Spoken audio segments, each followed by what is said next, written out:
Merhaba arkadaşlar, yepyeni haberlerle karşınızdayız. Hande Erçel'in yeni tarzı olay oldu.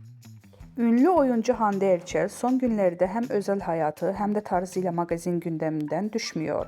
Hakan Sabancı ile yaşadığı ayrılığın ardından yeniden objektiflerin karşısına çıkan Erçel, yüzü olduğu markanın düzenlediği özel davette ev sahipliği yaptı. Ancak bu kez dikkatleri üzerine çeken şey kıyafeti oldu. Hande Erçel'in daveti için tercih ettiği sade ama iddialı kombin kısa sürede sosyal medyada gündem yarattı. Takipçileri Erçel'in tarzı 2 yıl önce Serena Sarıkaya'nın giydiği kombine benzetti.